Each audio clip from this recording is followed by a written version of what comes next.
Hey, what's up? It's Tiffany. Before we get started on this week's episode, please be sure to send us your requests at booshakalakapodcast@gmail.com. You can find us on Twitter X, booshakalakapod. You can also find us on Spotify, Apple Podcasts, and Instagram at booshakalakapodcast. Hey, everybody. Welcome back to the Booshak Podcast. I am your host, Tiffany. I'm joined by my co-host, Pierre. You slut white trash killer. You had Griffin strangle that girl. You liked watching her die because of the piece of garbage you are. There you go. That's it? That's it. I don't know that movie. With murder. How to Get Away with Murder. How to Get Away with Murder. You're about to be fired. We're about to switch roles. I'm going to do the quotes from now on because that was terrible. They're usually so good. He did the Orin Ishii from Kill Bill, like the whole thing when she cut the guy's head off, but that one, no, okay. Zero stars. So today we're joined with the host of Medium Popcorn, Brandon. Hey, Brandon. Hey, thanks for having me on, y'all. Podcast. Thank you for joining us. I really appreciate it. This is a full circle moment because I was on their show once, even seen them live. Great show. You guys should definitely check it out here. Definitely check it out after this. They are hilarious, kind of, what's it, Cuckoo Bananas? Yeah, it's kind of off the charts. We're out of our minds. We're getting a little bit more mature, though. It's interesting, because Justin's got a new kid coming. I'm, I got some things working career-wise, so we're getting a little bit better. Yeah, because it was that. So, Pierre, if you go back, I recommend you listen to the You Got Served episode. Oh, shit. That'll tell you. That's on the paywall now. You got to pay to get that one because we could not have that. Langston wouldn't want that out publicly anymore. Like, it's just that one. Yeah. Justin was off the charts. I mean, just we hate Chris Stokes over here too. But were we wrong? Were we wrong though? No, not at all. Exactly. Not at all. I don't see how he's still producing movies for Tubi. I did meet Amarion though 2 years ago. And my wife was like, "Of course, this would be what you say, Brandon, which is, hey man, opening night, you got served. I was there." And he was like, "Thanks." I was like, "Yeah, man." Wow. I was like, that was my icebreaker with Omarion. Just I wouldn't even know what to say to him. I don't either. I'd be like, "Can you teach me how to do the heel toe? I've been trying for years." Go to hell. The heel toe. I've been trying for years. So we had like a little pause in the podcast. We usually come on every week, but last week I went to Vegas and to see the Lovers and Friends show, and those motherfuckers canceled it. So. I know. Have you got any word about refund, discounts for next year or nothing? I saw you tweet about it. Yeah, they're gonna give us refunds. They said within 30 days. So I'm gonna have like $1,700 refunded to my credit card because I bought mine and my friend's ticket. And then they didn't say anything about discounts, but they definitely should offer discounts to people who bought tickets this year because there was no wind. Yeah. All right, so we are here for Scream 3, which was released in the year 2000. I was a junior in high school, something like that. Maybe a senior. Not sure. So I'm going to go over the synopsis. The last installment of the Scream trilogy is set in Hollywood, where Stab 3 is being shot, with Gale Weathers and Dewey Riley on the set as advisors to Jennifer Jolie. That's incorrect. Unfortunately, a killer decides to off the cast in the order of the screenplay, and only Sydney, now in hiding until the killer tracks her down, can solve the riddle. That is not right. Ugh. Yeah, that's completely off. I copied and pasted from Google. I didn't write that. Every synopsis we've done has been terrible. Who writes those for the movie? Like Google. It's like I literally choose the first synopsis that comes up on Google. And I need to stop doing that apparently because they don't know what the fuck they're talking about. I am so sorry. But Wait. Yeah, so. Wait, so you copied and pasted it, but you didn't read it before? You're just like, no. Those are words. That look good. Yeah. I mean, I do all the editing. So yeah, I'm just gonna throw it out there. But yeah, so ours is kind of a little, the format that we do here is kind of like we got go over the movie. We don't have to go over everything, Pierre. Oh God. But I'll let you get started since you chose this because I don't like your energy here, so I'm gonna take it over because this is the best Scream movie of the first trilogy. And so we start off with that? Are you for real? To me, yes. Oh, I'm gonna wow. explain why. Okay. I'm gonna work my case here. I'm gonna build my case like a lawyer.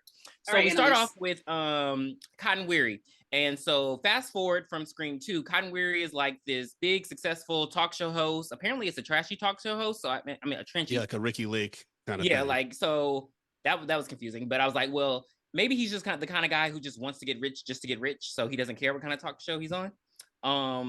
And so he's in his what is that? A Suburban? I don't know cars. But he's in his car, he's headed home.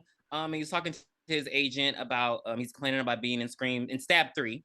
And he gets a call from this woman. And this was odd because he gets off the call with his agent to talk to a stranger. And she's all like, oh my God, I'm talking to Cotton Weary. And then, of course, the killer is like, I'm at your house. I'm about to kill your girlfriend. So then he destroys LA. Because, and I was like, for this to be LA, the traffic is very light. He was by the Hollywood Bowl. There's no fucking way in hell. It looked like a concert had just let out. No, I used to live in LA. No. No way. She would have been dead. She would have been dead.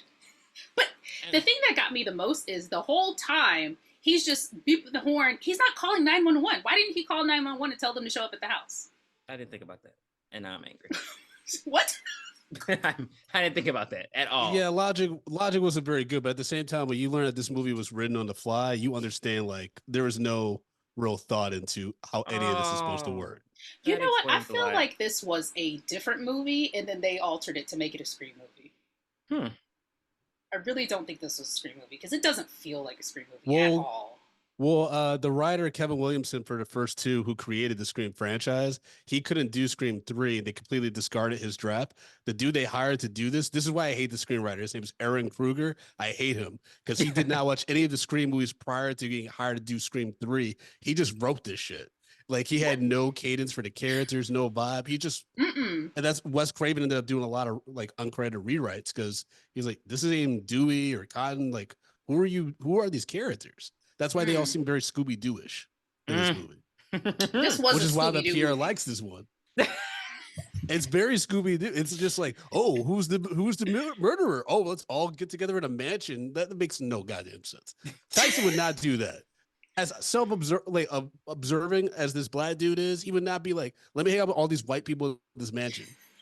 Well, look, they put him on every single poster. He did make it close to the end. We have to give Tyson something because I was like, why is he on this poster? Christine is at the house. Yeah. Christine, we don't get any nudity in Scream. But she gets out the shower and she's like getting dressed and she hears the music. The killer in this movie has like a voice modulator, and I don't understand how he got these other people's voices. They never explain that. He transferred to the year 2024 and got some AI because there's no way in hell.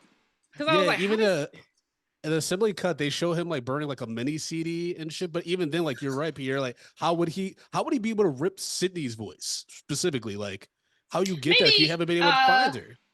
Maybe like she had. Yeah, I was thining that past interviews she might have done. AI could barely do that now. Like that's crazy. Remember, she had to do Diane Sawyer with Cotton.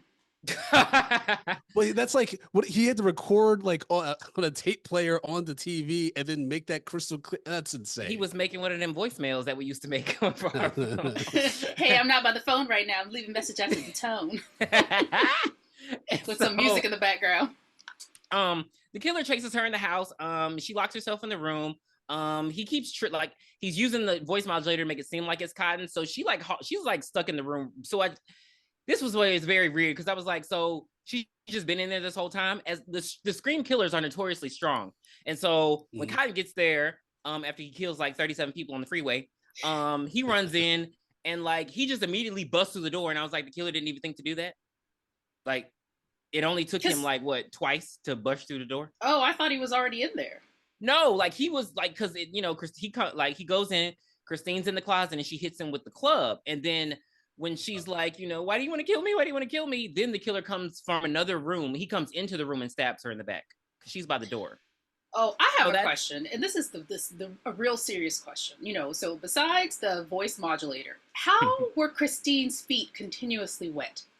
Because the No. director had a foot fetish. Well, and also because she kept listening to that Creed song and made her so wet. She couldn't Can stop you flowing. take me higher? Like, That was not the song. She had to, but whatever. Nope, that was not the song, Tiffany. So, I mean, I'm sorry. I'm sorry, guys. I don't have Creed's first album like you two do. Apparently not. I mean, geez, they did like a music video incorporated with this movie and everything. Tiffany, how'd you miss that on MTV? Because I was watching Backstreet Boys and Britney Spears instead. I hate you. God, and especially in the year 2000. Come on. I was a TRL girly. Yeah, I wanted that one. It was big. Why did you notice her feet were wet? Damn it, why did you say it? But yeah. She got out the shower. She stepped on a mat.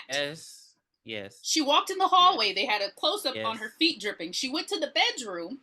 She walked back out to the hallway and her feet were I think she was peeing on herself because there's no logical explanation. Purposes. It just makes it look good on screen. I don't know how to. Do y'all know? Did y'all people who the actress was? Did y'all ever watch Gossip Girl? Oh, she was the mom. She was Serena's She was the mom on Gossip Girl. Oh, yeah. She had a nice face card. And so Lovely killer kills her. I don't know how the killer. Cotton was whipping his ass. I didn't understand that part. It was like an instant death. Like he threw the bookcase on him, and then he just. But I thought it was very odd that he stabbed him in the head. I was like, oh my god! Like, can you stab somebody in the skull like that? They did it in Scream 4 too. Mm-hmm. And so, we get the title card. Yeah, title card. And then we went terrible title card, by the way. The CGI was I was like, fuck you. It was like everybody had a CGI budget back in 2000. They were like, we're going to put this aside for the CGI. Just wait. Just put it over here. And it was always terrible. They're not going to do this to this movie. We get introduced. Sydney's a recluse. She's in the forest. She has a dog, and she works at like what do you call this? A women's crisis hotline. Women's crisis hotline. She uses a fake name. Like she has her shit down pat. And so Gail Weathers is at a college. Why? I didn't know they did college assemblies with like second-rate people, but she's in there. I guess she's talking to the mass communication and journalism department, and she's just basically like, cut each other's throats, fuck each other over. You're gonna have a great time. And they're like, did it work for you? And she said yes. No, she just stares. Yeah, and they're like, and they ended the assembly. Over. And Patrick Dempsey's like, hey, I gotta talk to you because some dude got killed and you're the only one I want to talk to. Like, there's other witnesses, basically, because he didn't go to Dewey. Like, well, I mean, I guess he did go to Dewey, but it's just like, I was like, what does Gail have to do with this? And he's like, you're the Woodsboro Authority. And I was like, that's what?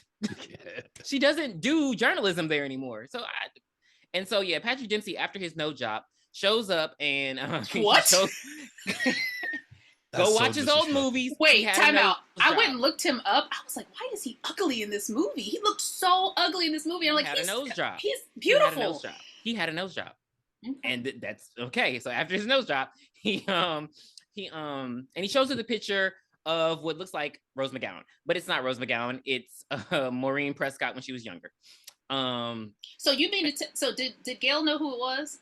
Yes, she knew who it was. So you mean to tell me Gail knew who the fuck that was, but she didn't know who Debbie Salt was? And she looked that bitch in her face? She lost weight and she had a lot of work done. I don't believe it. Sydney only knew because she was over there all the time.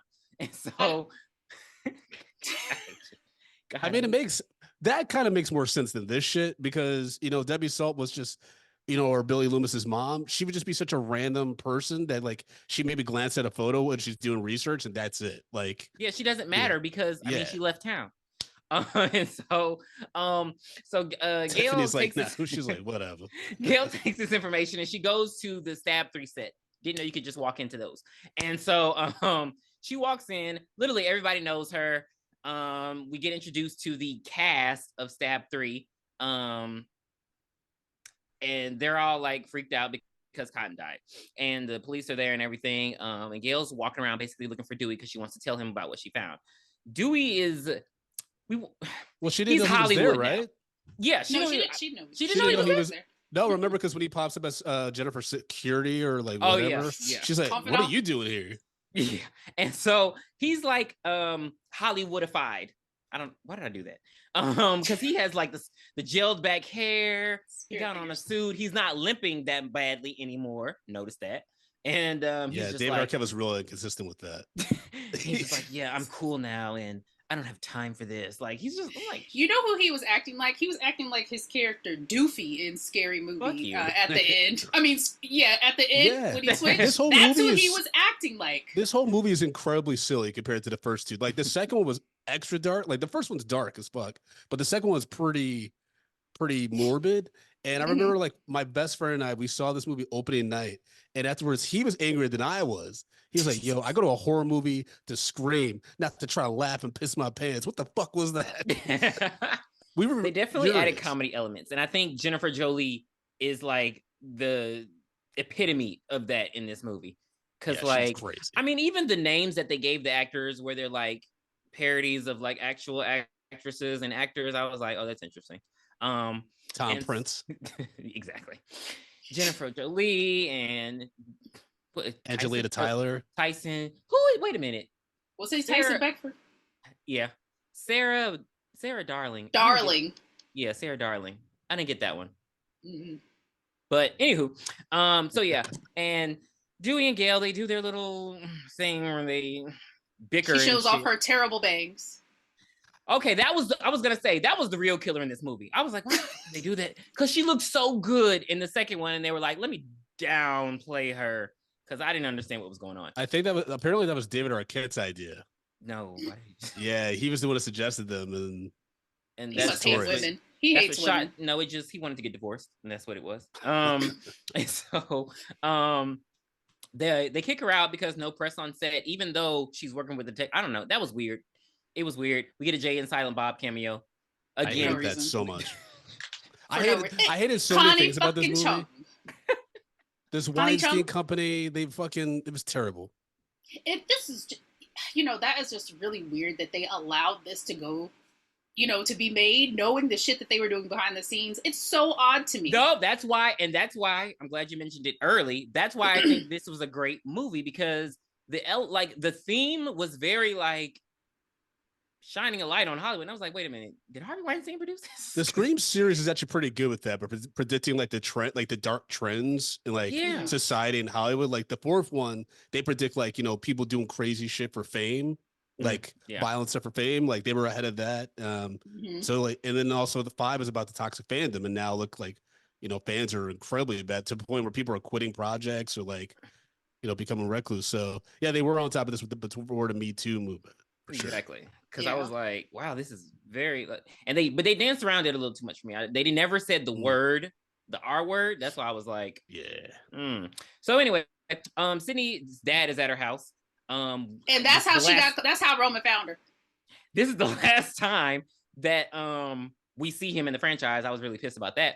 But yeah, wearing the same outfit from the first movie, by the way. Did y'all peep that? That was weird. I'm like, why? That's his travel outfit. Yeah, that's his travel outfit. And then she wears the green hoodie from the second one because Nev Campbell was only on set for 20 days. This whole movie was trash. She had the necklace and everything. That's why I was like, oh, detail. But I guess it was last minute. He's the reason why she was found, because he wasn't in hiding. And so Roman was probably following him. He's like, boom, there she is. I was wondering how they don't explain so fucking much, because the dad shows up. He's like, Cotton's dead, don't have nothing to do with us. You'll be fine. And they talk about, her mom being a whore. And then like, she like goes to sleep, and this made no fucking sense. Like her mom is a ghost. She walks up to the window, and then like she's saying all this, talking shit to her, and then the killer shows up. He busts out the window, and then she looks back, and the dog is like, "Bitch, what are you?" I didn't understand if it was a dream. Like I was like, it's supposed to be like her tormented soul, like she's haunted by the visions of her mom and Ghostface. But that's lazy. It made like it could make sense given like all the trauma she's been through the past few years, like. But the way it was executed, I'm like, Wes, what happened on this movie? Because when she looks back, the window is not the window's not there. So was there ever a window? Like it made no sense. Like, but I couldn't watch this with a straight face. The whole time I was thinking, check the music room. Check the music room. Check the fucking music room. The whole time I was thinking that from Scary Movie 2. Like I guess I can't watch these movies now that I've seen the Scary Movie franchise so much, but I was just like, I forgot that part happened. So I was like, what's going on? There's a ghost in this movie? And no, it was just a dream. It made no sense. And so Sarah Darling rolls up to the studio, and because she has a meeting with Roman apparently. I I would have left. The minute I saw Tyson and the makeup guy and they were leaving, I would have just left. Sorry, you're gonna have to just catch me. Like, I mean, come on now. Like, it doesn't take a rocket science. Has there been another goddamn rewrite? So, now see, this movie has great quotables because I still say "fuck you very much." Tyson, go to hell. And so, she gets a call in Roman's office and she answers it for some reason.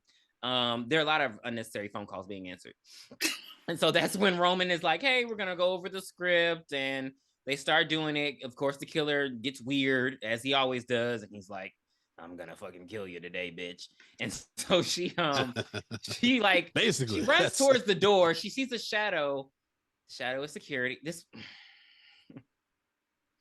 makes me angry because how did the killer know she would go in there? Because the killer is in the costume room where she goes to hide. Well, she doesn't call the police. Yeah. She calls studio security. Did you catch that when she was on the phone? She was calling like the studio security. She wasn't calling the police. And like the killer just knew she was gonna hide in there. And so that's where they have their face off, and he like punches her through the window and stabs her. But so this is where the theory that there is a second killer comes into play. And Wes Craven apparently on the DVD commentary did admit that there's a second killer, but they just never fully executed like Angelina being betrayed by Roman or whatever. Because like to your point, Pierre, there's no way logistically like he could have figured. He would have had to do something to lure her in there and be so precise on it. They had to have coverage. Like you can't just be the one killer and be like, "Oh, I guess she got away. I'll try this tomorrow." You know what I mean? Like Roman is the Joker from Dark Knight. Every plan he thinks of. I'm saying it. Listen, I'm saying it like everything that he thinks of, every plan he concocts goes to plan. That's what I'm saying. Like everything works out perfectly till the end of the movie, just like the Joker. Everything he thought about, everything worked out. There were just no flubs. That's another thing that bothered me. Like, why was everything so perfect? Please, the gas in the house. Oh my god. Yeah, that was wild. We're not there yet. Sorry. Okay, we'll go on. So yeah, Jennifer does the doornail. And the killer leaves another picture. Not Jennifer, Sarah. Yeah, Sarah. Damn it. And so this nigga just leaving around Polaroids, just like murdering people and like printed out like headshots. Like he's fucking Gambit. Yeah, what are you doing? I hate you. And so Dewey and Gail are catching up. We get exposition. Dewey and Gail are fucking bickering like Mike Lowry and Marcus from Bad Boys. I was pissed with them. They were on my nerves. No, because I mean they gave us exposition. They gave us exposition because she says that she stayed with him after he got stabbed and grabbed in the second movie, and like she got him all healed, but then they just broke up. She had to leave. Yeah. It was 60 minutes too, Tiffany. So she had to leave. But he this is how I know their relationship is toxic. Because she had to leave and go to LA for the job. He didn't want to go to LA for the job, but now he's in LA for a job. Yeah. Life could be cruel sometimes, Pierre. It's just that bullshit that I don't have time for. You didn't want her. And that's their whole relationship, though, is like back and forth, and ultimately ends very tragically in Scream 5. Oh, shit. Wow. That was not what I was expecting. That just threw me off. So Jennifer Page's Dewey, they head to Jennifer's house. She's fucking insane because they found out that sick. I haven't had one of these for a year and a half. Someone's going to pay for this. And so she lets them know that Sarah died. And after Sarah dies, they officially shut down the movie. Mm-hmm. And so they go to... I don't know why they go to see Roman and I don't know. I don't understand why they go over there. But that's when the police question Roman because, of course, Sarah said that he called her. They take Roman and take him to police custody. This was the weird part because it felt like they were trying to make Kincaid the killer because like he takes Dewey's phone and uses it because his died. Mm-hmm. And so we know from later on that he has Sydney's number in his phone. So I thought that was interesting because we never get any. It was just a red herring. Just a red herring. I don't like that bullshit. But also, a cop wouldn't do that because he has a partner whose phone he would borrow, and also Dewey, as protective as he is, he wouldn't just give his phone to a stranger, especially one that he has an antagonistic relationship with. From the like immediately, I was like, yeah, they immediately hate each other. Like, yeah. I'm not gonna say anything. And so, we back with Sydney boring ass. She thinks she working, she not. The killer calls her and he's like, and he calls her and like makes her watch the news so she can see that another person died. Let me just one thing.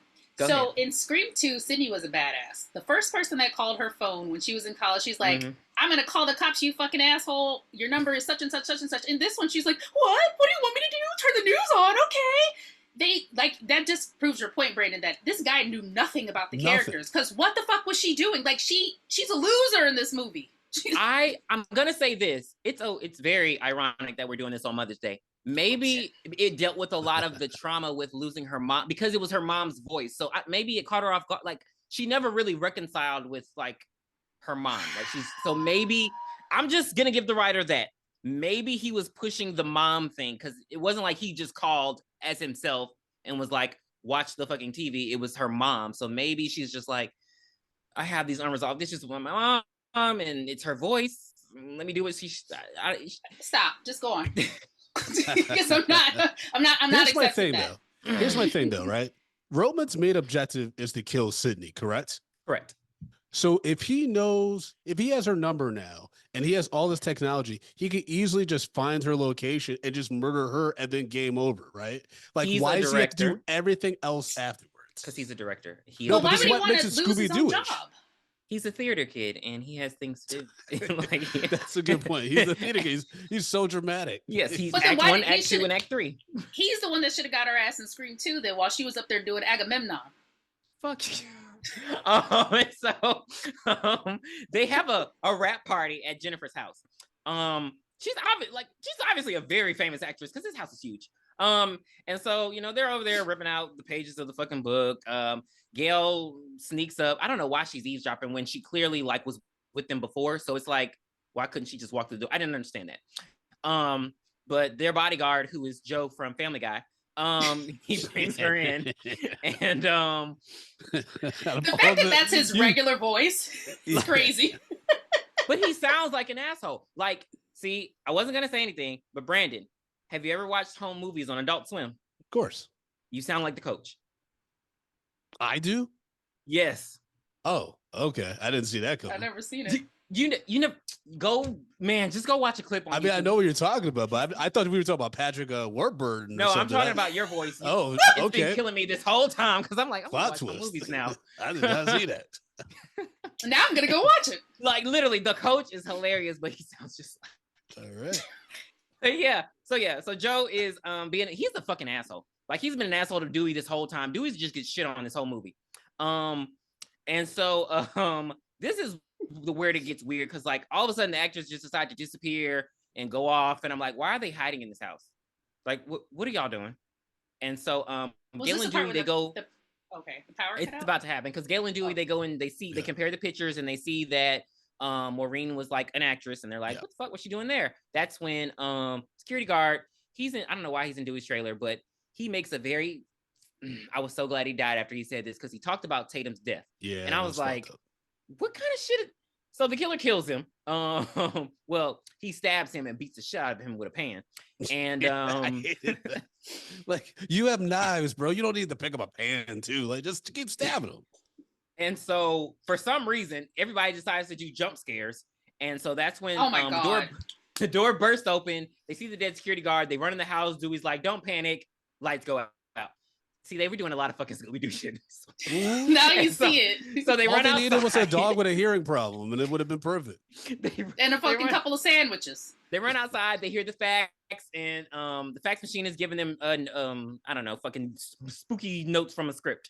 And I have never seen a fax machine work that fast in the year 2000. My mom had a fax machine. It did not work that fast. Also, to your point, Tiffany, do you know the timing Roman would have had to do to get that all in sequence and make sure it went through and then make sure that they were reading it in real time? That's why I said with Joker. Where was the fax machine at? In the living room. But he went in the kitchen. He went in the kitchen. And he plugged in his fax to the same like within the same house though? Yeah, so two separate faxes. He was at the fax. No. He was at the fax machine and he's reading it off. So this is Tom's character. I'm sorry, we're talking about Roman. What the fuck is Roman? Well, no. Oh, how is he faxing it? Yeah. You can set a timer for a fax. But do you understand like how well we all used the fax machine back This in the day? is why It I never said, worked that well. How would you have No. known they would react that way? Because I would have ran out the front door and got in my car. I'm not saying this is why I house. said the Joker. Everything he's doing, which is so far-fetched, is working out perfectly. Well, the Joker, the button with the hospital explosion didn't work too well.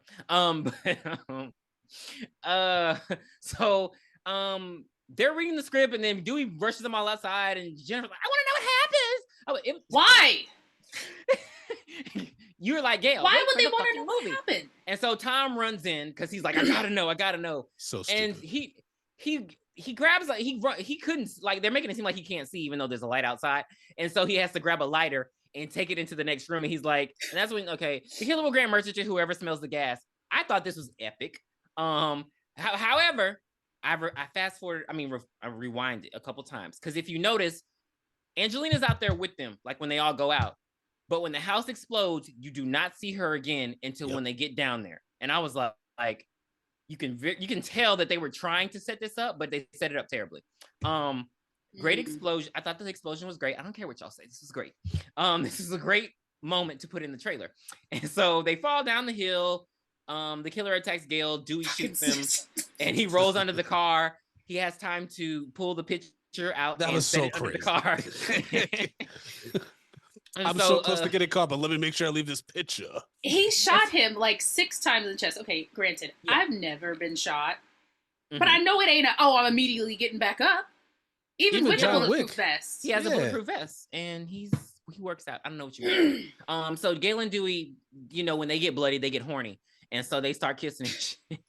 And Jennifer sees them, and she punches him, and then Gale punches her. I thought that was fucking hilarious. But then Angelina walks up, and they're like looking at her like, how the fuck did you get over? They were literally looking at her like she was the killer or like a ghost or something.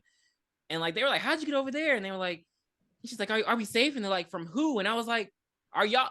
This is very on the nose here. Like it was, because how did she get over? Like she just randomly is, and she was like burnt. I mean, she was dirty, but I mean, And they never questioned her afterwards. No, they could have. I understand you, like you said, they never really filmed her being unmasked as the killer and Roman betrayed her. They could have just had Roman say, Angelina, help me out. They could have just left that there at the end and then go on with it. But, whatever. I'm gonna, in my mind, he said it. In my mind, he said it. To make the movie make sense, he said that. Okay, so they're at the police station. And Dewey and Kincaid, they're having a pissing contest, basically. Like, get the fuck, like, it was very odd that he was very mad at Dewey because he just assumed Dewey knew where she was. I would have been like, I don't know where the fuck she is. He also was so aggressive about fighting Sydney that you're like, okay, obviously you're not the killer, but they really are using you as a red herring. Yeah, like I need to get Mrs. Prescott. Like, no, you don't. He wanted to date her. He probably thought she was hot. His partner, he clearly did. He was obsessed with her. Like when she was looking through her shit, but. This is where the movie fails. Sorry. The fucking cop, his partner is an asshole. I wanted him to die every scene he was in, and he did not die. He didn't even show up in the final scene. Yeah. That pissed me off because he was an asshole. Like he was too busy eating them donuts that somebody brought earlier. Jesus. So, they made sure to show that. So Sydney shows up, and we get her music, and she shows up in a jacket. Why is that bitch always wearing the exact same outfit from Scream? How you fight in a jacket? How do you fight in a jacket? Because it's a nice leather jacket. Women always fight in jackets. Yeah, Foxy you Brown. You didn't watch Charmed, so I'm not going there with you. But women always fight in leather jackets, and so the crowds. Literally, come on, there's so many. And so Buffy the Vampire Slayer. Come on, keep going. Keep going. I'm trying. I'm trying to think of stuff. I don't know. I don't know. The Fifth Element. 2000s jacket. She barely had anything on in The Fifth Element. I haven't seen it because I'm tired of the comparisons. I'm tired of people comparing me to him in that movie, so I refuse to watch it. And so it's still every white person I meet is like, you know who you remind me of? Have you ever seen The Fifth Element? And I'm like, oh, sorry, you couldn't just say I remind you of like the guy in Rush Hour or the guy on Friday or the guy in Money Talks. You have to use that specific movie. So yeah. Boo, they suck. And so Bomba Clock. And so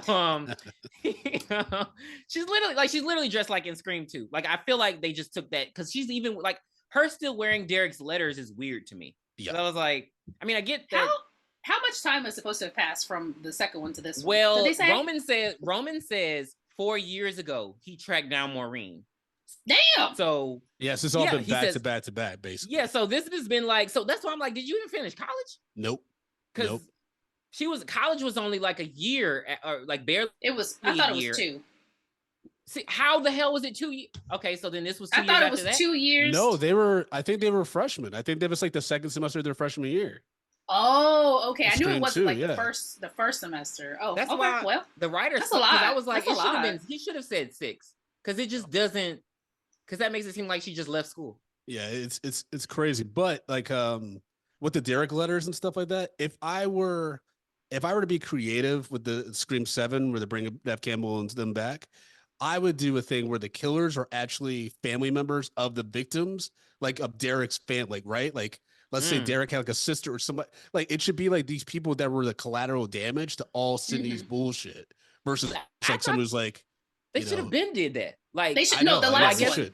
The last one should definitely do that. Yeah, they should have done that. That would have been. That's really Ooh, that is good. Because that's a good twist on everything. It's like, oh, like you're related to the victims. Yeah, and you're trying to like just stop this from happening now. Like we gotta take Sydney out, so this is not happening to anyone else.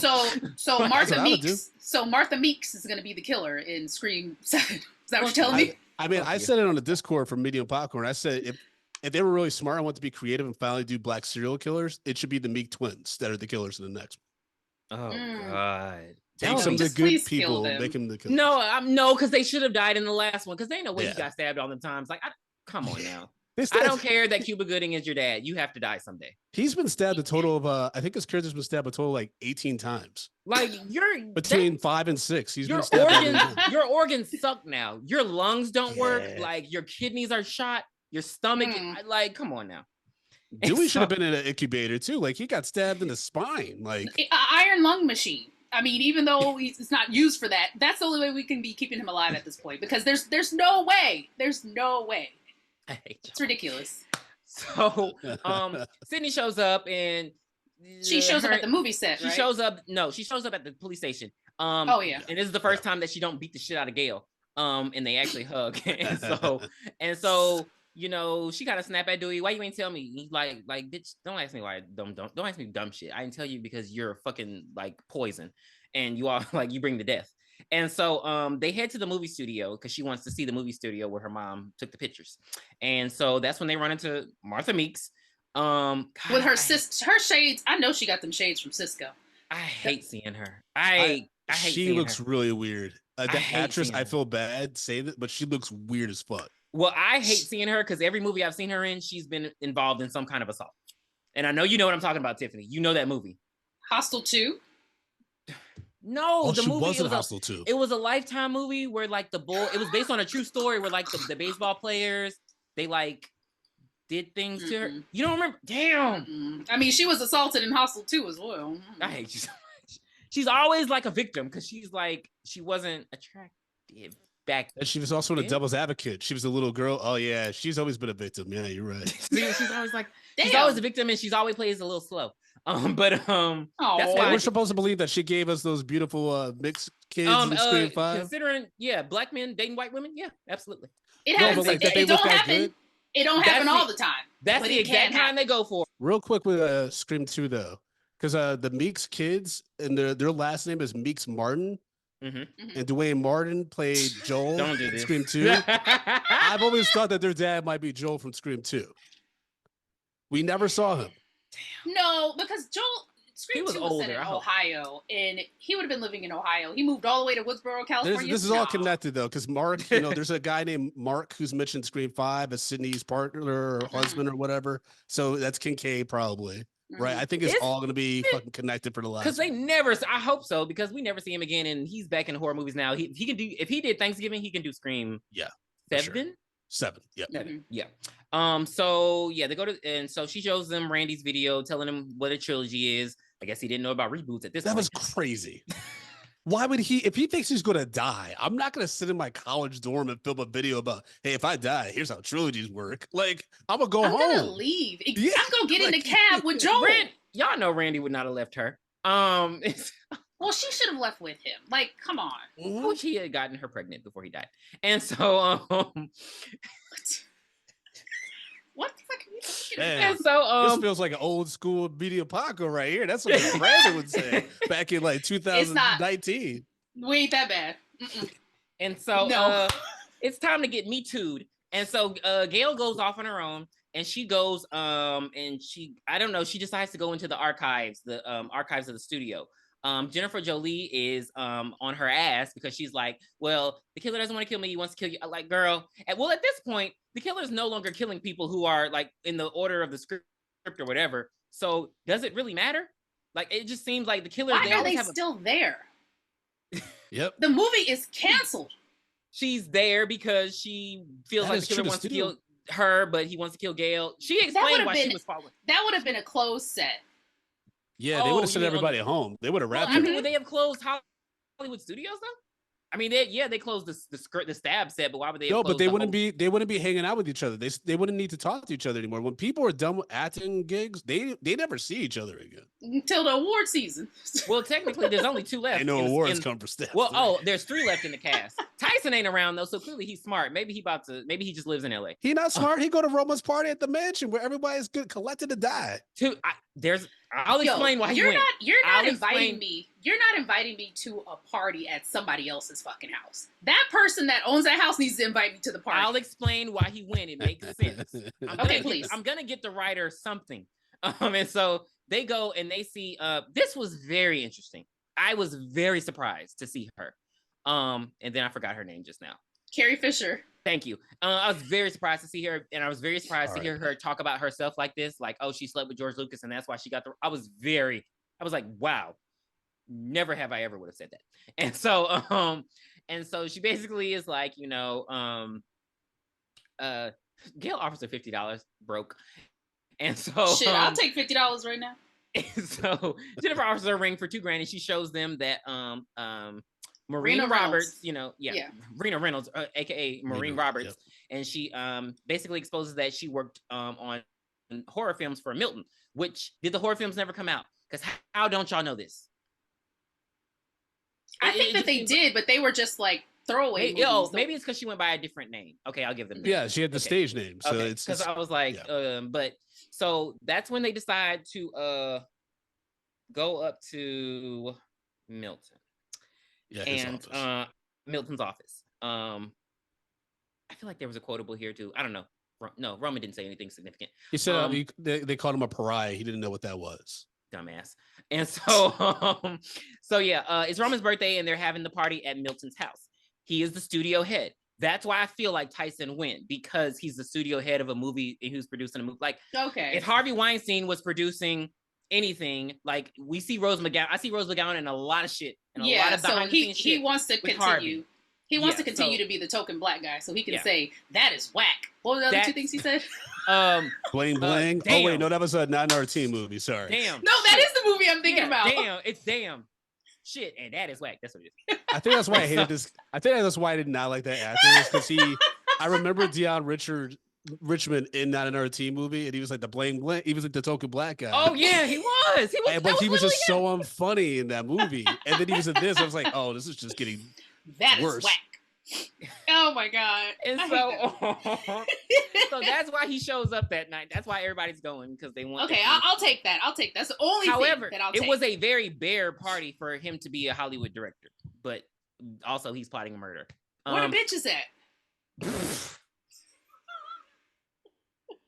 Well, he was fucking Jennifer. He was fucking Jennifer. So, but still, for everybody else. Yeah, remember she was like, Roman, remind me not to sleep with him again. And then they. Roman apparently, yeah. I mean, it's Scott Foley. Weird. We're not gonna act like. I mean, he fucked Kerry Washington. But like, not in real life, but. But how is that part of your plan, though? Like, I mean, I guess every serial killer need to get a nut. I guess I was just like, well, stay focused, bro. He had to be a director, so maybe he's like, damn, you really wasted your life. Because why are you a millionaire and you care about this shit still? You could have went to therapy and gotten over this. Well, clearly, I mean, in the director's director's commentary and stuff, apparently it showed that Milton is Roman's dad. Ew. Biologically, so that's like even weirder that he like Oh, okay. is Got both around that trauma, but he also kills him at the end. So Killed both his parents. Got both his parents killed. damn, he did. Of rape. Well then, I'll ask this question later. So they confront rapey boy, and Milton they Weinstein. Literally, they dance around this shit so much, like, and he being so vague about it, like, oh, he's like, oh, I don't know her. Yeah, oh, they're like, oh yeah, she was the girl around the way. Mind you, they're gonna have to tell the detective anyway. Like, it's not like just because he's not calling, he's not gonna tell Kincaid at some point.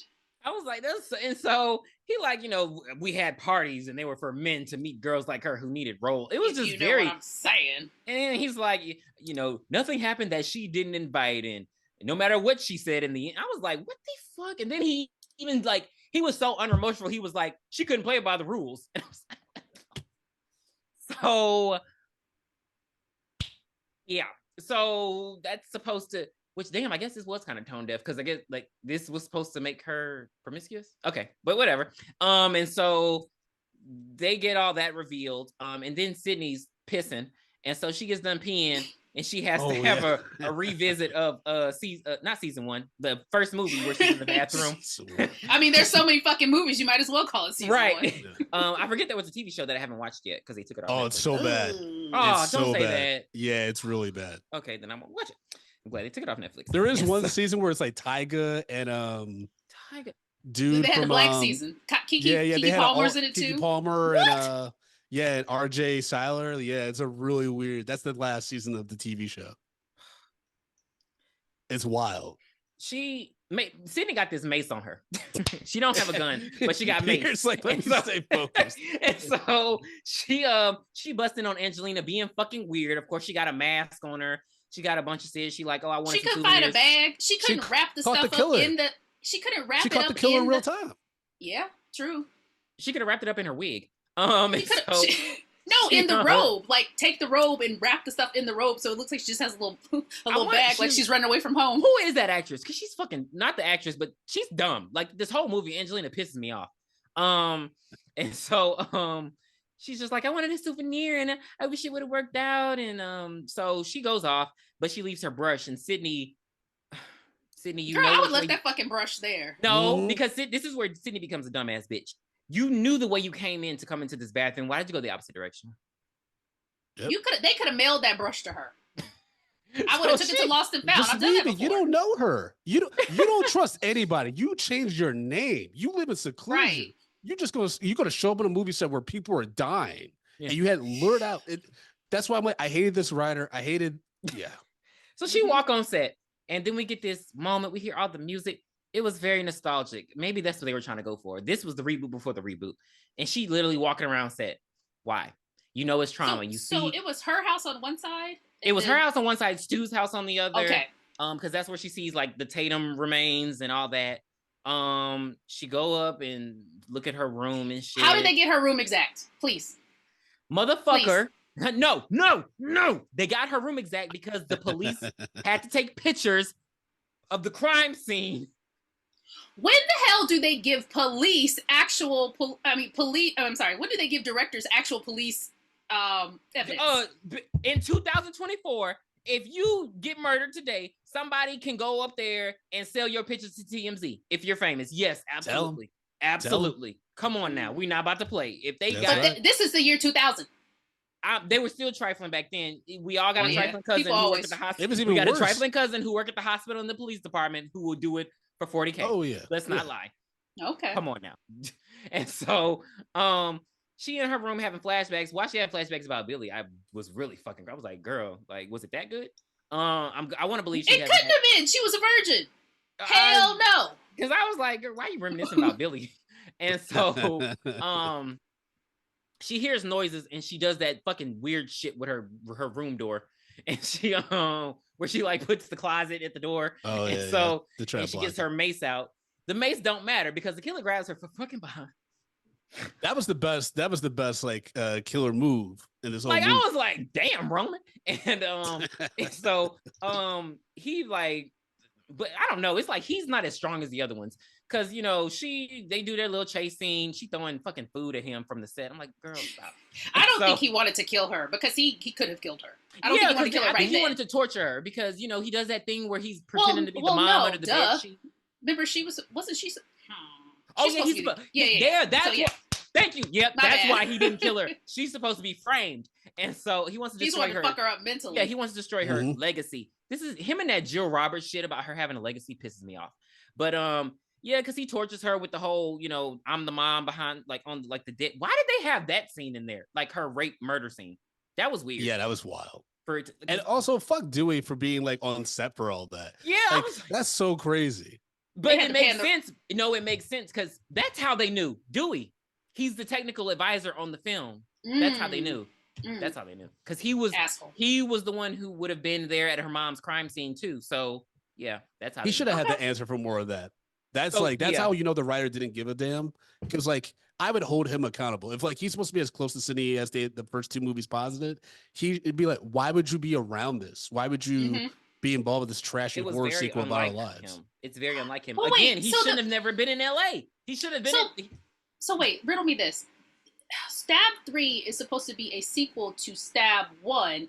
And Stab 1 was based on regular Scream? No. Stab 1's regular Scream, and then Stab 2 is Scream 2. So they've already had their life in college made into a film too. Because that's why they say, like in the beginning, they say Tori Spelling and David Schwimmer left after the first two films. Like that's why they recast it. So what are they supposed to be doing at Stu's house? It's back to Woodsboro. That's what it's called. Because they don't have a story. It's an original story, so they're going back to Woodsboro. That's Stab 3. Oh, I guess somebody new moved into the house. What's her name in the movie? What's her name in Scream 5? Amber. Yeah, Amber.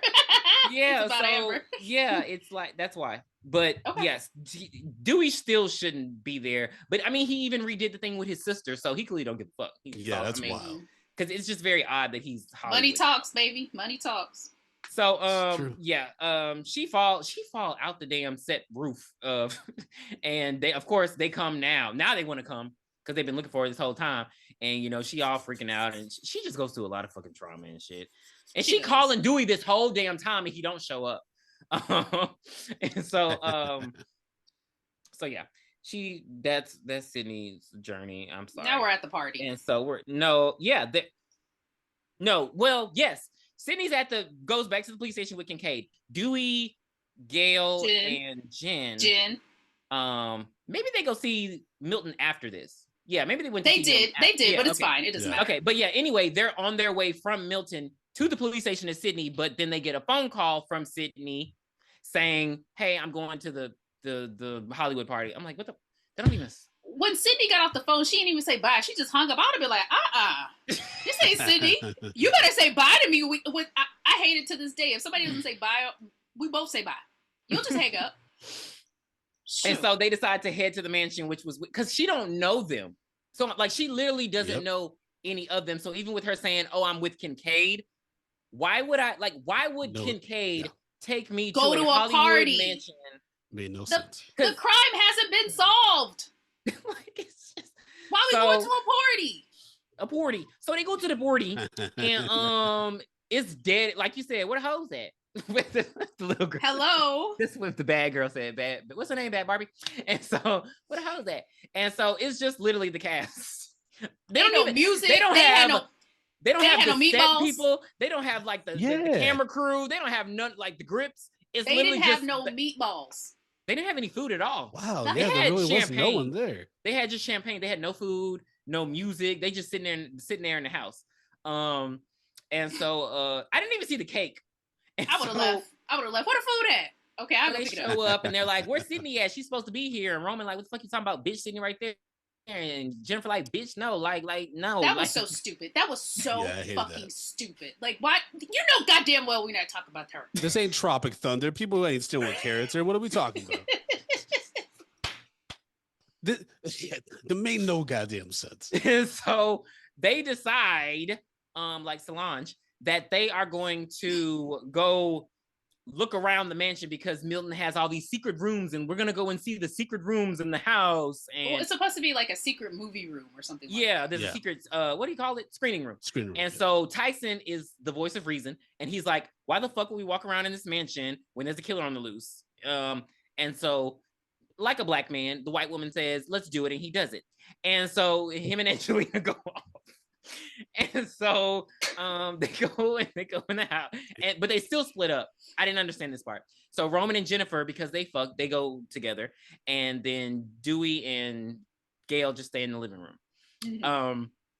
And so they all go off. Roman go downstairs into the basement. He looking around, makes no sense. And so they're looking for a movie room. Why is he opening up coffins? Because he just looking. Is the movie room in the coffin? They're just looking around. This was an ugly mansion, by the way. And so the Gail and Dewey get impatient because they're like, Sydney taking too fucking long. And so she's like, do you have caller ID on your cell? Use it. Star 67 that ass. Yeah. She said use it and press send. I was like, is that how they used to do it? Oh wait, or was it Star? It was Star 69. I'm sorry. Star 67 was the block year number. Wow, what did you used to do? We're so old. And so both of them. The phone starts ringing, and so the shit is literally in the closet in the living room. And so the killer got his mask, he got his clothing, I'm sure he got his knife up in there, he got the voice thing. That's when they realized, oh, Dewey has our voice. Like, it was just very, I was like, what the Dewey's got our voice. And so Dewey gets out his handy dandy gun, and so they go looking for everybody else to get everyone. Why didn't he call the police? He doesn't have his cell phone. He just fucking answered. Don't you do it? Don't you do it? He left it in the closet. This match doesn't have a rotary phone or nothing. Like not rotary. Well, anything. It's an old ass mansion. It's very gaudy. I don't know. A landline, something. Why didn't they call the police? I'm trying to figure out why they didn't call the police. They literally have a detective assigned to the case. All they have to do is call the department, and they're like, it's a top priority case. The mayor's into it. Like, come on now. Like, notice, yeah, his partner is nowhere to be found. I'm just saying, maybe he had another movie to shoot. So they go searching. And wait, why do they split up?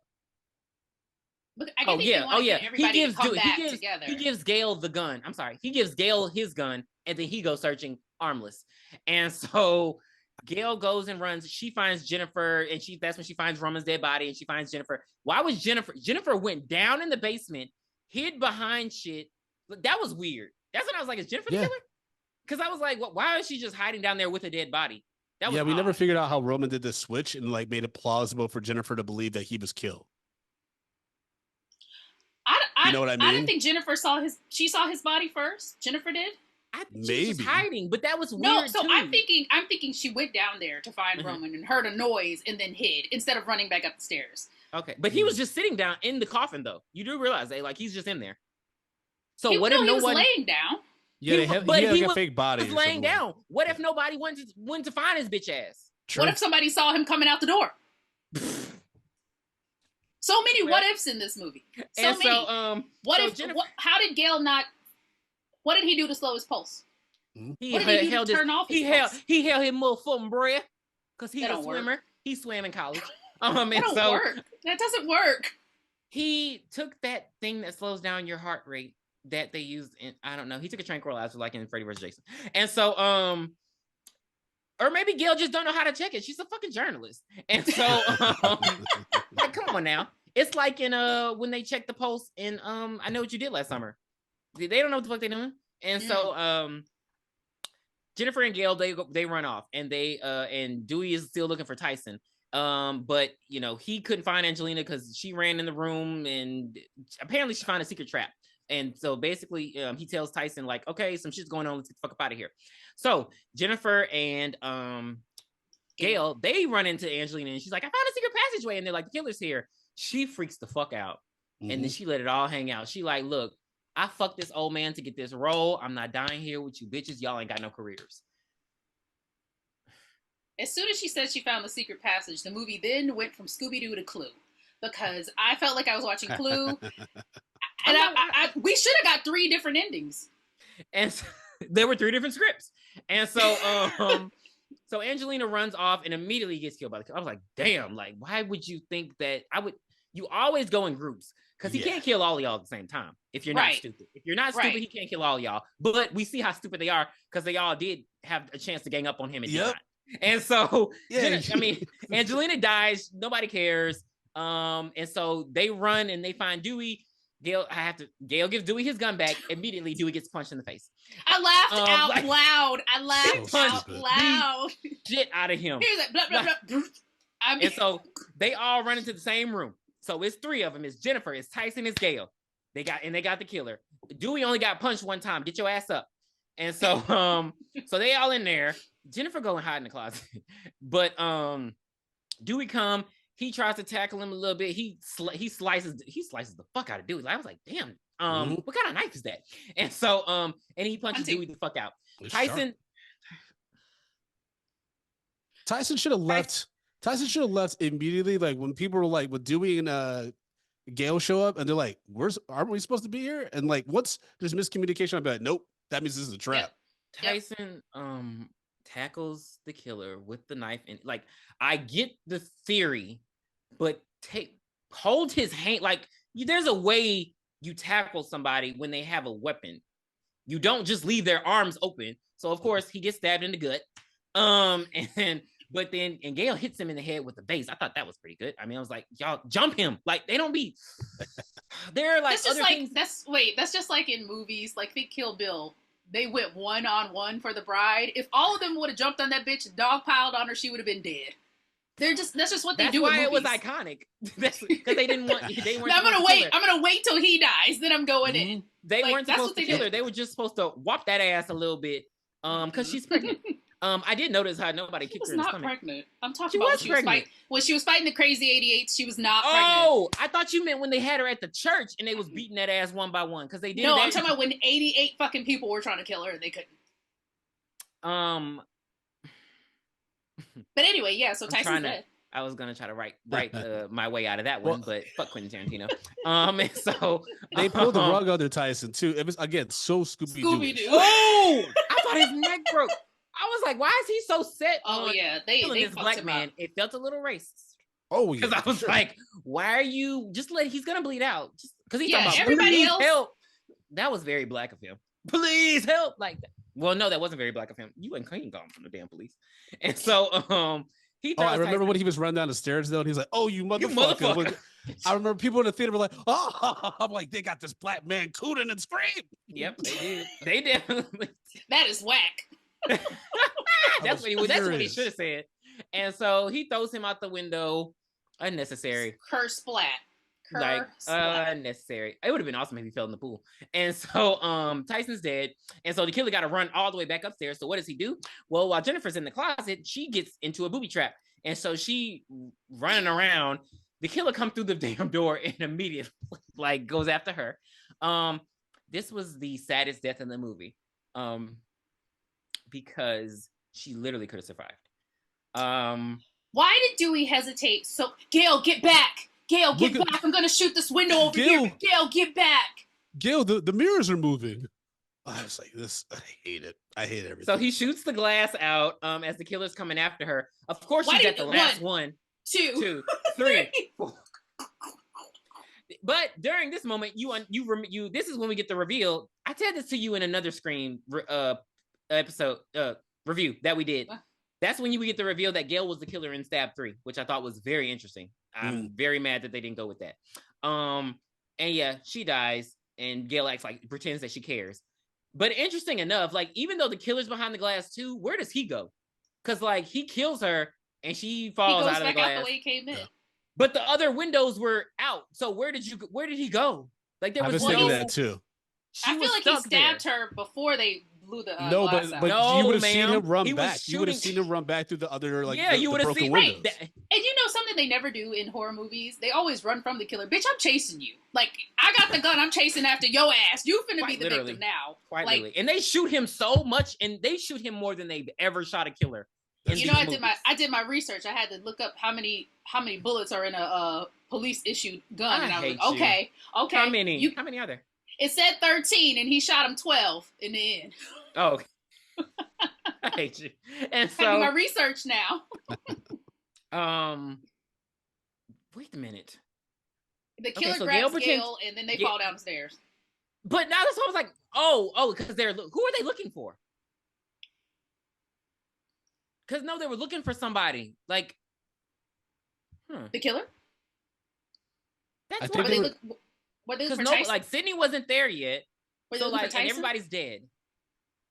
No, They don't. I don't think they know that everyone's dead. Oh yet. man, yeah, they didn't know that Tyson was dead. That's what it was. Yeah. They didn't know Tyson was dead. So they were looking for Tyson, and that's when the killer grabs Gail. They fall downstairs. Dewey come to save her, and just knocks him out with a knife. I was just like, and then he's able to get Gail just to tie herself up. I'm like, this doesn't make any goddamn sense. Dewey is a trained police officer. How did he not know? Guns are heavy, but when there's bullets in them, they're heavier. So how did he not know there wasn't a bullet in that gun? Why did he sit there while the knife was being hurled towards him? You can't throw a knife that fast up the stairs to where you wouldn't have a reaction to move. I wanted the knife to go through his eye. He literally just had to sidestep. So Dewey falls down the stairs and fractures his back yet again. I don't know how this man walks at this point. How is he the sheriff in Scream 4? And so they put some what's the whatever that metal they use in iRobot. What RoboCop? They RoboCopped him because there's no way. And so the killer ties Gail and Dewey up, and then he calls Sydney and lures her to the mansion. This is so complicated because he got to send her the address. Time out.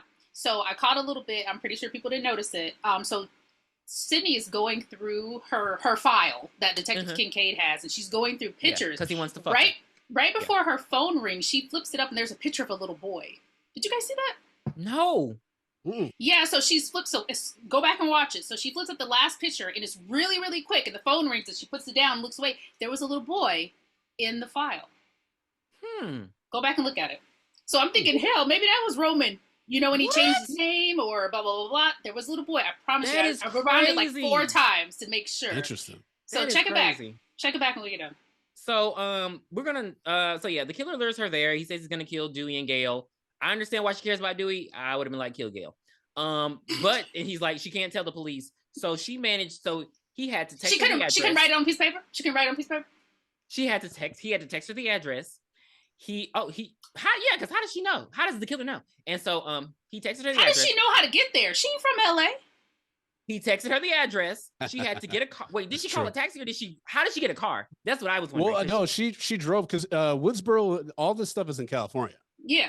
Oh, Woodsboro's in California. Oh, so she drove. But I see her go to MapQuest.com. She drove to Hollywood. Wow, where is Woodsboro, California? It's supposed to be in Northern California, like up where Salinas, Monterey area. Where is Hollywood in Northern California? No, it's in Southern California. So it's at least 6 hours away. Oh, okay. Well, she can. Okay, she drive that. Did she bring her? She didn't bring her dog. So she got her daddy. Okay, so because I'm sorry, now I got questions, and so so she where did she get the car from? She drove. Okay, she had her own car. Drove her own car to the mansion. God, Sydney, I hate you. And so she shows up. The killer has a fucking metal detector. And so is the front door where the pool is? Yes. Damn it. Yes. Because why I'm like, that's the only way that because that's where everybody else enter from. So okay. And he's not behind the gates. He's a Hollywood. Okay. But anyway, all right. If you're in a police precinct and you know this mansion's wherever the fuck, right? Mm-hmm. He's not gonna know if you told someone else that, like, hey, this stuff's going down the mansion. She could have easily told somebody. They could have set up a sting. He's not monitoring the traffic, but okay, whatever, Sydney. But apparently he is because Cotton got home at the exact time. Shut up. And so she I don't know, scans herself. And of course the gun is revealed. And so, she throws her one gun in the pool. And so he's like, come on in and blah, blah, all that bullshit. Like, hell, I would have jumped back in the pool and got it. I love when City just hang up on his ass. Cause like, bitch, get off my phone. You playing. And so, she goes and she begins to untie, them motherfuckers. Very slowly. The killer shows up. And he knocks her the fuck out. He knocks her the fuck out, and that's when she pulls her gun out of her boot, and she pops his ass only in the chest. I'm like, y'all don't watch movies. Sydney, you've been shooting motherfuckers in the head since Scream 1. You shot a dead woman in the head for no fucking reason. So like the fact that she didn't think to shoot him through that fucking mask So yeah, but she had to give her tagline. It's your turn to scream, asshole. And so, so she shoots him. She goes to untie them slowly again. And that's when they realize he's gone. And so she's like, has her gun out. Boom, Kincaid's there. His red herring shit was going. Yeah, he was going acting crazy in this scene. It was going on for way too long. He's just like, like what? And he even was like that in the epilogue too. But she's like, what kind of movie we watch? She's like, you have to wait and see. I'm like, nigga, are you clear? Like, are you not the killer? Like, what's happening? Because but Sydney was asking the questions. Where your partner at? Why you ain't telling nobody else was coming here? Why are you here? Oh yeah, the black guy told me. That's when I knew he was lying. Oh, Tyson told me there was a party going on here tonight. Okay. All right. Where's your partner? Why does he not die in the final act? Because I needed it. And so he gets Sydney to put his gun up. He puts his gun up, and of course the killer pop out because that's the kind of shit he does. Why didn't she say the killer was here? He went this way. Come in a little further. Because he came in behind her again. Roman knows this house too much for me because he came in behind her. And so that's when he stabs Kincaid in like the shoulder, which I was very confused as to why he was acting like he had died. And I mean, getting stabbed hurts, man. I've never been stabbed. I feel like there are places where it wouldn't hurt as bad. If you get stabbed with a knife like that, you gonna hurt no matter what. Like, hell, a needle in the thigh hurts like hell. So look, I maybe okay. I'm trying to because I don't know if I run into this bed right now. You hit your foot on that bed. That's completely different than getting a freaking butcher knife. It's not piercing your skin. That's the craziest thing that's been said in this hour. So Kincaid gets stabbed and it hurts, and so the killer I don't think it hurt that much. And so the killer whips his ass because what I'm saying is these other G's in this movie they get fucked up. Sydney got fucked up in Scream 4. Like Jill had her fucked up because they've been stabbed more than Kincaid. He's a cop. You've been shot before. I'm assuming. You don't have to get shot to become a cop. What the hell are you talking about? Like, but you have to get shot with the vest on. You get shot with the bulletproof vest on, but that doesn't mean you get shot for real. Like, come on now. I want to believe he was in the dirt. So he get his ass whipped. Like Roman whips his ass for a director. And so Sydney runs off. She's gone now. She's in the secret the killer's room. like she ran out of bullets too. How many bullets did Sydney have? And so she's like, come and get me, motherfucker. And so she run off in a house that she don't know nothing about. And not out the front door. To her car. And so she didn't have no fucking car. There's no way she didn't go to her car. And so Dewey becomes Superman. You know when shit get like this, that's when him and Gail get horny. So he busts himself out the ropes. He busts Gail out. She's like, oh God, I want to fuck. He's like, hold up, bitch, I'm gonna come on your face later. Wait. I'm going over the movie. What did y'all watch? Because this is what I saw. And so they get untied, and they don't offer Kincaid any sort of help. They're just like, put pressure on it. And they did him like they did Reese in Urban Legend. And so, freeze, sucker. And they just let that poor black woman just bleeding in an abandoned building on campus. No, they said that's one of the craziest things. The ambulance is coming. Like, wait, where are y'all? And they did that in ADR too. They didn't even stay with her. Like, it was terrible. They didn't even say, "Hey, why don't you get in the car and we can drive you?" She'll be fine. My co-host Justin lost his mind about that. He's like, okay, so given everything they've been through, why would they not double check the back seat after they drive away from this abandoned building? We didn't even say that. Did we say that in our? Yeah, she we just did. back there chilling. Oh, okay, because I was like, shit. What the fuck? And so, so yeah, Kincaid gives him the gun. He gives them his gun. He's like, kill that motherfucker. And so they go. Why didn't nobody pick up like a fire poker? It was a fireplace right there. Why didn't pick up no fire poker? No, somebody did. Cotton picked up the fire poker. Cotton did. Okay, so this is Clue. Cotton picked up the fire poker at the beginning of the movie. It didn't work for him. It wasn't gonna work for nobody else. Nope. And so they all need weapons. See, they don't be wanting to jump nobody. And so Sydney running all through this damn house, killer chasing her. She locking herself behind every damn which way door. Until she finds the secret screening room. And so Dewey and Gail, this entire last part of the Act 3, you just hear their voices. I don't understand what the fuck they were doing. They're just like, Sydney, where are you? Sydney, hey, let's look through here, Gail. Hey, how many? Please. How many entrances were there into this secret room? Please, there had to have been at least 3. Literally. Because Sydney walks in one, the killer walks in another, and Dewey and Gail burst through another door. Why? What the fuck? But did you notice that? You just hear they're just saying random shit to each other through the walls this whole time. And I was like, yeah, it's crazy that walls to be that thin. They're pissing me off. That was the Scooby-Doo part as well. So Stewie finds the screening room. She sees the video, and of course it's her mom. Stewie? Oh shit. Sydney. Oh, well. Ironically, Stu was supposed to be the killer in this movie originally. Yeah. Kevin Williamson's outline initially had it where they were filming a stab movie in Woodsboro, and like killing started happening, and they ended up being like the killers were like sent by Stu, who was actually in jail. He was still alive. And Matthew literally talks about he was like contracted and everything, but because Columbine happened, that's when they deviated and did this whole Hollywood thing. Is that where they got the idea for that Kevin Bacon show, The Following? Kinda, yeah. Yeah, Kevin Williamson is using it for that. Yep. Okay. Yep. Wait, Kevin's still alive though, right? Kevin Williamson? Yeah. Yeah, he's directing Scream 7. Oh shit. Okay. All right. Okay. Because I was like, because I know Wes is dead, but I was like, I didn't know if the writer. Okay. And so she sees a video of her mom while Roman was taking all these weird ass videos. Like she put on her lipstick and shit. She is literally no Sharon Stone. Like Stu had it when he said. Because I'm like, girl, you getting all dolled up in a polka dot dress to go meet with your fucking man.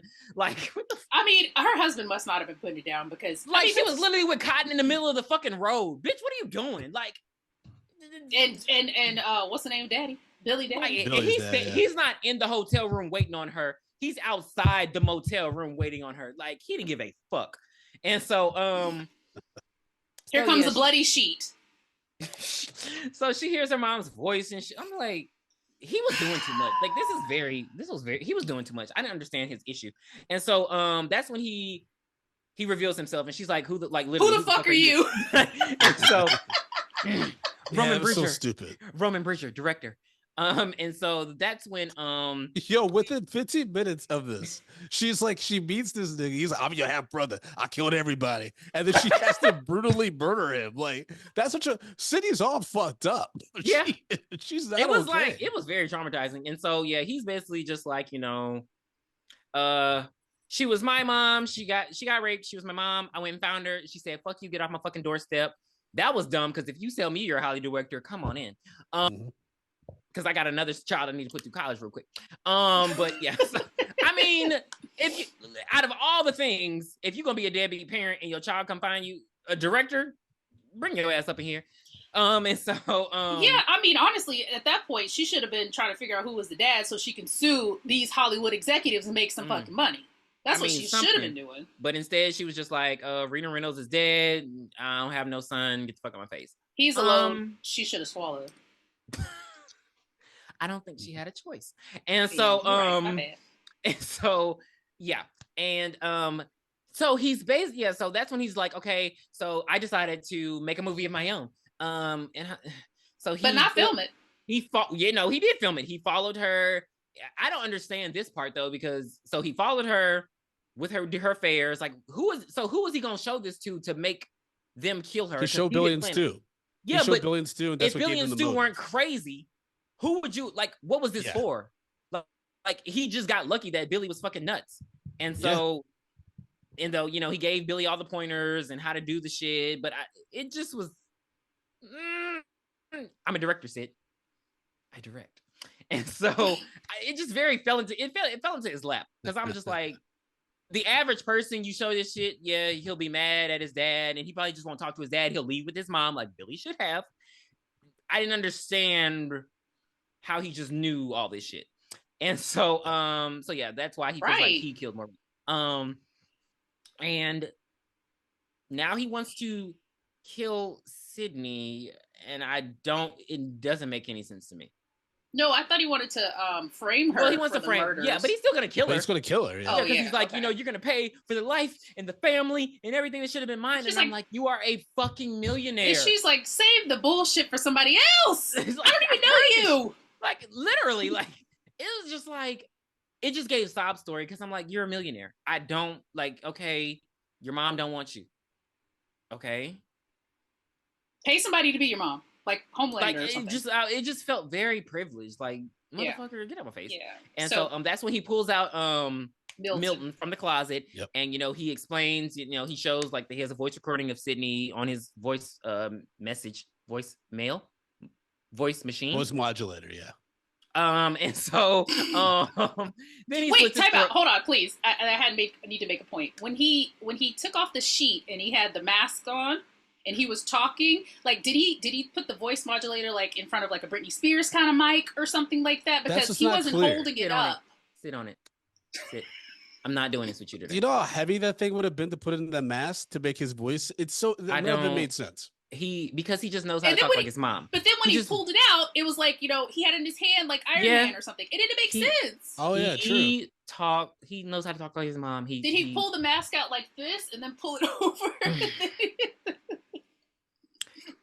In the exposition, that's when he explains he found her 4 years ago. He slits Milton's throat. That's when he explains like, they made her a slut because they raped her in the room. 4 ways for Sunday. Yeah, I was like, God damn! Like, and that doesn't make you. That's why I was like, he did what she wanted to do. That's why I was like, they were tiptoeing around it, but they kind of got it wrong. But it was 2000, so I'll give them that. We didn't. Here's the thing, though, like that I think Matthew Lillard, his classic performance as Stu Macher in the first Scream really fucked it all up going forward. Because after that, Timothy Olyphant did okay as Mickey, but then every actor that's a Ghostface since then tries to act super crazy. And Scott Foley, like he was terrible in this. I thought he was absolutely terrible in this third act. It's not the worst Ghostface because I actually think Emma Roberts was really bad in Scream 4. What? A lot of people love her performance. I absolutely. Oh, we don't agree. But this is not it, Scott. They should have done some more takes. They should have done some more takes. He was like having a tantrum. What he was having like it's crazy. Mommy doesn't like me. They go crazy like at the end. They're like he had it held together throughout the entire movie, and then he just lost it. Maybe it's seeing her. I don't know. He didn't even meet Sydney the whole movie. Like he didn't even talk to her till the end, right? Okay. Nope. So that's why I'm thinking he broke because it was like this is the object of, but it's not. How is it my fault that I don't know. It's just like this is all circumstantial shit. Like how is it my fault that my mama did? Like if I was him, I'd have been like, okay, well I'm gonna tell your husband, I'm gonna tell your daughter. You know what I mean? Like, I'm gonna ruin your life like that. Yes, there were ways to hold her accountable. And then Sydney would have been like, because, I mean, not in every time, but most situations, they'll be like, Mom, that was fucked up. But hey, I'm like, there would have been, Sydney was stupid in high school. She would have been like, hey, you're a director. Yeah, what's up? Tatum would have been like, oh, your brother's a director. Like, you know what I mean? Like it wouldn't have gone just too bad. The murder was a bit much for me, Roman. But, also, if you're trying to mess with Sydney, wouldn't you just kill her father? Wouldn't that be the opening kill?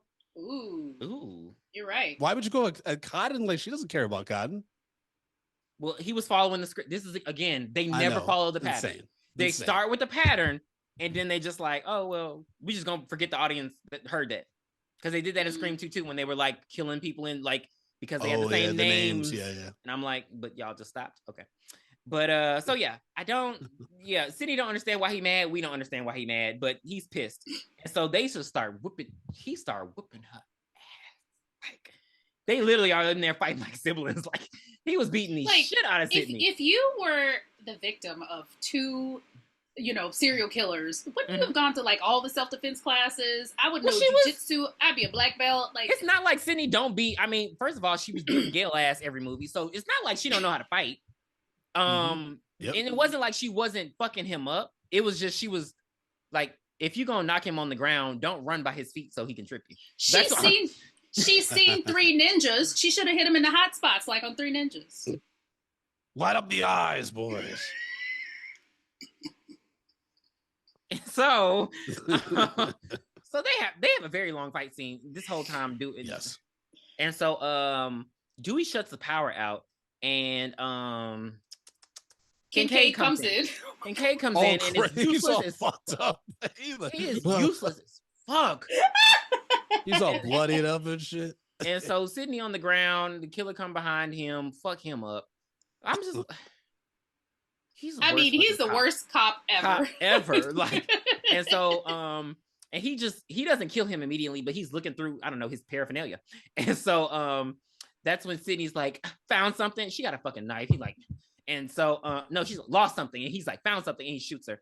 And he shoots in the stomach. And then he shoots her up here and then like, and up here. And I was like, what? Maybe in the heart. Maybe that's what he was aiming for.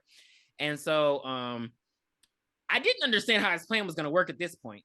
Like, because was she supposed to do all of this? Because he's supposed to frame her, and she was like, it was, that was, I don't know. But anyway, Angelina, Dewey and Gail still working their way through all these trap doors. And so, so they were pulling books on the bookshelf. Was that the same bookshelf that Sydney that got in the room? Shut up. Because if that's the case, Roman would have had to put all those fucking books back. So, Sydney's gone, and Roman's freaking out. He's like, where the fuck is this bitch? And so, of course, she has to play the game that he plays. He calls her. He answers. I mean, he's trying to call her, but she calls him. He answers the phone, and she stabs him in the back. Like Sharon that's Stone. When she reveals. She reveals that like she does stab him with an ice pick, and she was like, I guess we think like she had on a bulletproof vest. It did not look like she had a bulletproof vest on. It did not look like shit. That was a police bulletproof vest. It would have been bulky as hell. And I saw her titties the whole time. That's why she still had that jacket on. Yep. Yeah, she had them. Yeah. And so, and I know her titties. And so, saying wild things. Thank you. I mean, that's what she didn't show them. She didn't show them, but like they were there in that pool scene. Yep. They were there. Yep. She had a double. No, she did. She had a double. Denise Richards didn't. Oh. Well, but Denise ain't ever. No, but even then, like Scream 2, like it's still the same fitting. Yeah. Like, she still got stuff to show. Yeah. She just. But Roman never seen her in person. Oh well. Or maybe he did. Maybe he was also stalking her in the first one. Because how did he know Billy was her boyfriend? Yeah, he had to have been stalking her. Well, maybe he saw her in high school. Maybe they grew. He was probably enrolled in the same damn school. That'd be wild. That would have made more sense. Or he enrolled himself in the school. So, she stabs him. But did she take his bulletproof vest off before? That's why I was like, this is getting ridiculous. Because she just stabs him. And I'm like, didn't he just show you he had on a bulletproof vest? But, and he didn't. She stabbed him like in the neck, though. She stabbed him like. She stabbed him in the back, but when she like stabbed him when he was on the ground, she stabbed him in the stomach. Because remember, he held her hand and they had that embracing sibling moment. I was like, so y'all want to get to know each other now? So where you from? And so Gail and Dewey finally come in the fucking door. And they're like, Sydney, you okay? Oh my God, it was Roman. I fucking hated that. Again, so Scooby-Dooish. And I would have gotten away with it if it wasn't for you. And so Sydney don't explain shit. He's like, well, Randy said they were superhuman. He wasn't superhuman at all. She don't explain shit. She don't explain why he did it. She doing that thing where she trying to walk off. Sydney, bring your ass back here and explain. And so that's when Roman does his thing. Oh! You can't fucking kill me. And he just, how many bullets do we shoot? 11. Okay, because he just shooting the 12th one went in the head. Okay, because he just shooting. Head. Shoot him in the head. Shoot him in the head. Shoot her in the head, Casey. And like, shoot him in the knee. Shoot him in the arm. Shoot him somewhere else. He literally has a knife in his hand. Shoot the knife. Be very like, they do that in movies too. Just shoot his hand and make it come out. They did that in Cradle to the Grave. And so, wow. Shoot the gun out his hand. Shit. And yeah, and Roman's dead. And Kincaid is at Sydney's house. Like he had a secret ranch. Yeah. Dewey proposes to Gail. So stupid. Yeah, that was book. Hiding a ring in a book. I thought that was player. Player? Is that what you're gonna do when you propose? I won't be proposing. And so I thought that was, nobody liked it. I thought that was clever, especially since they got married around this time. Y'all don't care. Y'all don't care. No, Because I mean, I get it was like at the time it was the close into a trilogy, but like I said, it was just so off from the first two movies tonally that I was just like, I don't know what They this weren't is. even talking. It should have been like, "Hey, will you be my girlfriend again?" Or But Yeah. move in with they've me. always had that love that It just felt very shoehorned in. she lived with him. She helped him recover. Y'all don't care. I hate y'all. No. And so she proposes. I mean, Wrap it up, B. Wrap it up. he proposes, and then they go watch a movie. Patrick Dempsey being weird as fuck. Yeah. Why is he at my so house? Odd of this. Why does he get to date her because he solved her case? Which he didn't really. I mean, it did have chemistry when he wasn't being completely creepy. Yeah. The actors actually had chemistry, like, so I get like why they're probably trying to revisit this for sequels, but yeah, even like I said, even the last scene, it was just like, bro, chill out. See, like, you don't have to. If he is What are her you husband watching? in the seventh one, I'm gonna be so mad. I'm gonna be so mad if he's her husband in the seventh one. What movie do you guys think they were watching? Fuck you. Footloose. Footloose. No, Can't Buy Me Love, starring Patrick Dempsey. Bambi. Fuck you. Bambi, then Sydney would be triggered again, like, he lost his mom just like I lost my mama. Damn. What movies can Sydney watch? I don't know. The Parent Trap. Shrek?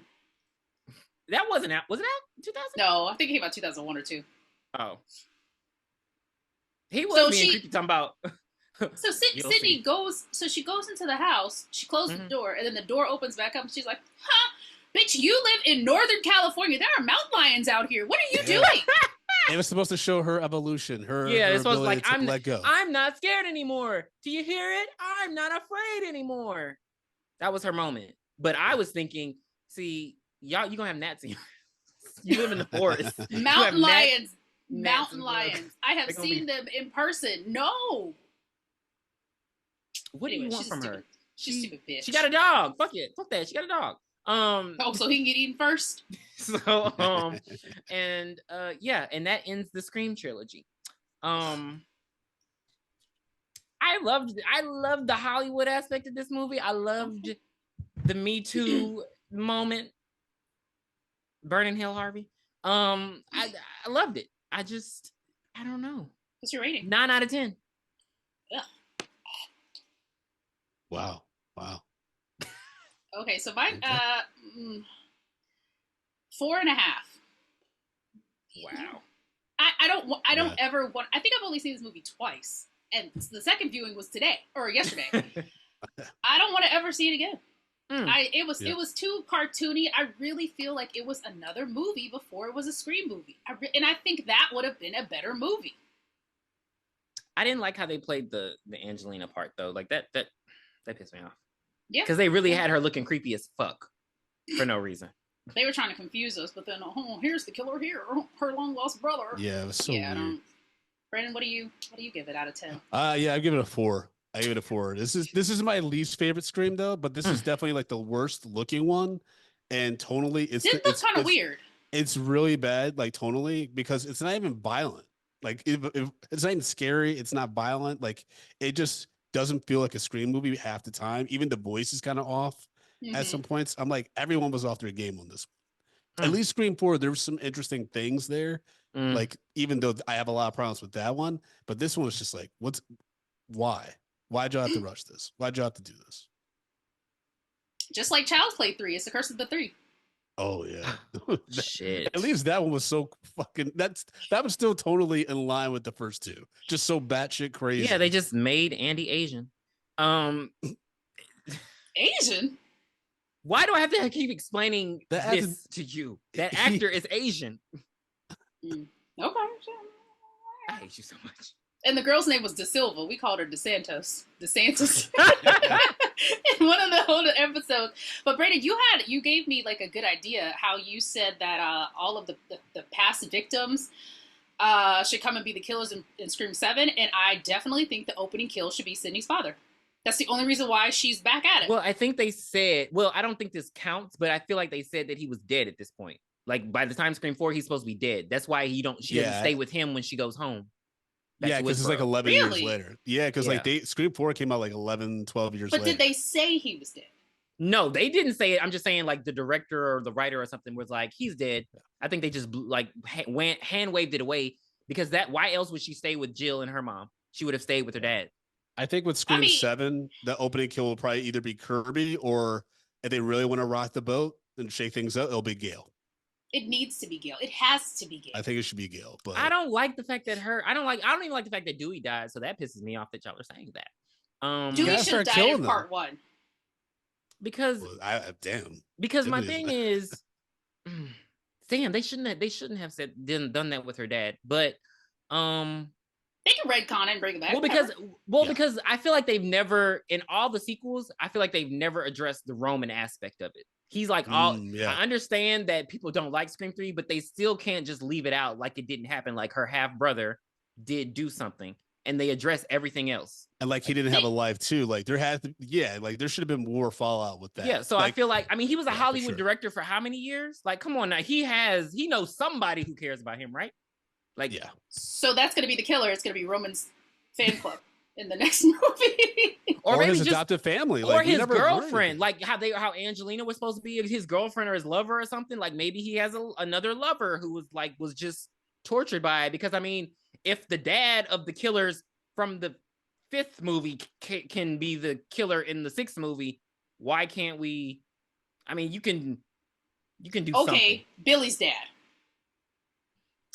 should have been the fucking killer. Yeah, I always thought that he would come back at some point, but like, I mean, I still think, I don't know logistically like how they could pull this off, but given how weird Patrick Dempsey was in this movie, there is a case you can make where Kincaid is secretly still a killer. Mm. And like maybe it could be Roman's like brother or something like that. Like, damn. So she married. Wait a minute. She's terrible choice. Wait a minute. Hold on, because what you got? So what if Kincaid is not her husband? What if she met somebody else, but he's always been obsessed with her? And so maybe, and he's like, you married someone else. It was supposed to be our life. Maybe God, I would hate that. I would fucking hate that. Or Milton had he's an old man. Maybe he had other kids other than Roman. I don't think that would require people to have to go back 3 movies to like refresh themselves with Milton. It's got to be like more like, I don't know. I'm curious to see what they do with 7, to see how many of the cast members for the past 2 movies they bring in for it, since they're really focusing on Sydney now that Nev Campbell's back. They really fucked it up. How do you? Well, I guess because of the way season 6 ended, you can say that season 6. Scream 6 ended that the way Melissa and Jenna. That kind of did end them. Like, she drops some ass, she walks off. Maybe that does end their saga. Mm-hmm. But the twins are Woodsboro. Like, they are, well, I guess they all are from Woodsboro. Fuck. That's why I think you could make a case where the twins are the killers in the next one. Because 1, it shakes things up by making survivors the killers. 2, it bridges the 2 different stories together. Right? Because if you're ballsy enough, maybe, to even bring Jenna and Melissa back, just to kill them at the beginning, then the audience is like, oh, all bets are off at this point. Mm-hmm. Like, they could kill anybody. Then you got some real investment in like who's going to survive with Sydney and Gale. You have the twins revealed to be the killers, and then you wrap everything up. I think there's a way to really bring everything full circle. Yeah, if they're ballsy enough to do it. But I'm wondering, I don't think they will. Like we shall see in, what is it, like 2027 is coming out? Who knows? There's no way that they're not going to try to get Jenna Ortega back in some capacity. But I feel like she won't come back unless they hire him. I feel like she's proud and true. Yeah. She's going to charge them like $2 million for the opening kill. Yeah. They're going to be on set for 2.5 days. No, that would actually be fucked up for her, because she's literally the opener every fucking movie.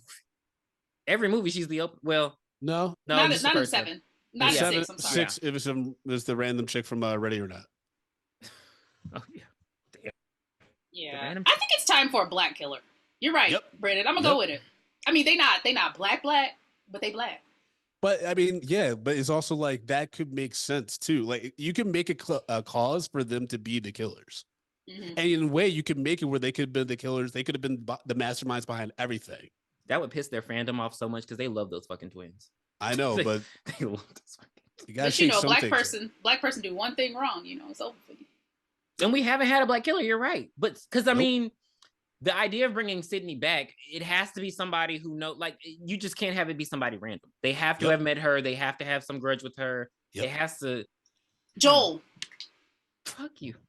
They would have to go back to Scream 2. So it's like either you want these people to go back and watch all these Scream movies before watching this movie, or it has to be within these recent ones. Well, that's how I think you could bring everything full circle. If you reveal Joel's their dad, you have all these.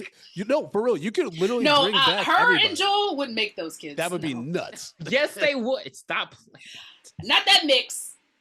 Nope. Yes, they would. Nope. Nope. Mind you, if I'm Randy Meeks' sister, aren't you putting your kids in like protection? Like you're like if my son's been stabbed almost 20 times and still alive, like no one's gonna be able to find that dude. He's gonna be a grown man at this point because they are in college. The college almost over. They're gonna be grown by now. Yeah. They're gonna be. I wonder how old Sydney's kids are gonna be. Well, they're gonna have to be teenagers. Be careful. They're gonna have to be teenagers at the very least. Because was she walking a stroller in one of the movies? Yeah. She had 2 kids though, so she didn't mention how old the other one was. Yeah, she had other kids. That was the 3rd kid she'd had. So. And 10. I mean, if we're like doing real time, that would have been 10 years from Scream 3 to Scream. What was it? But she only had the kids. She didn't have the kids in 4 though. That's the thing. We don't know actually. That's the thing that's weird about Scream 4 is like they're so vague on all the characters. It's probably the most emotionally distant Scream film because you don't really get to know anybody. That is true.